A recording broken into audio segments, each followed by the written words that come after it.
This is TechCrunch.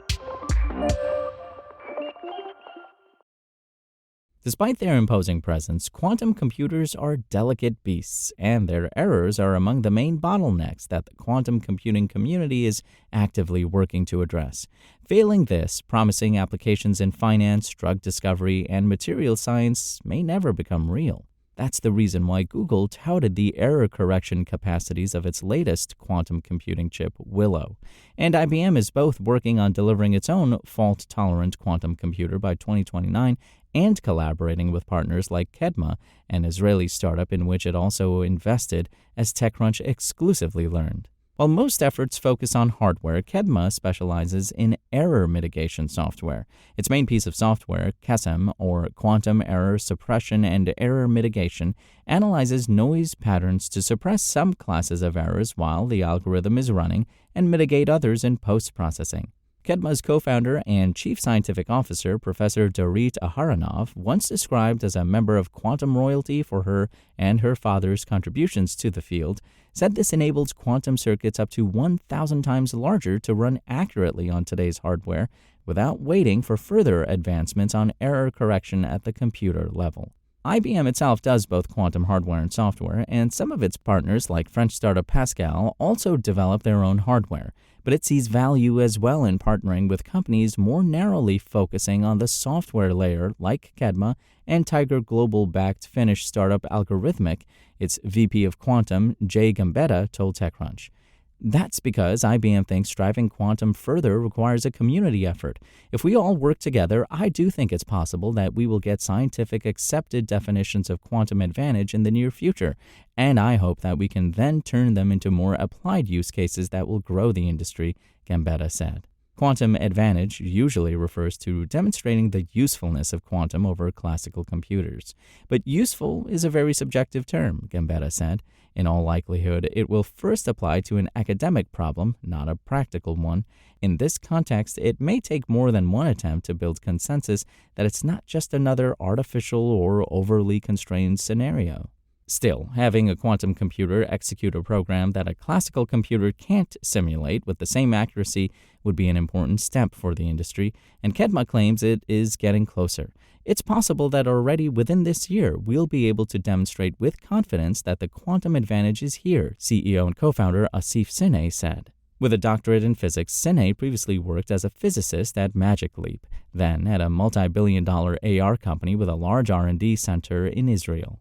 Like the founders of several Israeli startups, from MetaCafe to Wiz, he is also a Talpion, an alum from Israel's elite military program Talpiot, where one of his classmates was Lior Litwak. Litwak is now a managing partner at Israeli VC firm Glilot Capital Partners, which led Qedma's $26 million Series A through its early growth fund, Glilot Plus, which he heads. The round included participation from existing investors such as TPY Capital, which backed Qedma's $4.7 million seed round in 2020, as well as new investors, including Korea Investment Partners and IBM. Since last September, Qedma has been available through IBM's Qiskit Functions catalog, which makes quantum more accessible to end users. Sinha noted the synergies between the two companies, but emphasized that Qedma's plans are hardware agnostic. The startup has already conducted a demo on the Aria computer from IonQ, a publicly listed U.S. company focused on trapped ion quantum computing. In addition, Qedma has an evaluation agreement with an unnamed partner Sinha described as the largest company in the market. Recently, it also presented its collaboration with Japan's Riken on how to combine quantum with supercomputers. The joint Q2B Tokyo presentation was co-delivered by Qedma's CTO and third co-founder, Professor Nathaniel Lindner. An associate professor of theoretical physics and research group led at Technion, he told TechCrunch he is hoping that some of his former doctorate students, or others they know, will join Qedma as part of the startup's hiring efforts. According to Sinha, Qedma will use the proceeds from its latest funding round to grow its team from around 40 to between 50 and 60 people. Some of these new recruits will be researchers and software engineers, but he said the startup also plans to hire for marketing and sales roles. We are selling our software to the end users, and our partners are the hardware manufacturers. For hardware manufacturers like IBM, this software layer addresses the fact that a quant at a bank or a chemist who could leverage quantum are not experts in how to run circuits in the presence of noise. However, they know their respective domains and the conditions they want to set. So you want to be able to write the problem and say, I want it to run with this accuracy. I'm okay with this much usage of a quantum computer and this much usage of a classical computer, Gambetta said. They want these to be essentially little options that they can put into their software, and that's exactly what Qedma is doing, as well as some of the other partners we're working with. Some researchers are already taking advantage of this via Qiskit functions or through partnerships that research institutions have established with Qedma and its industry peers.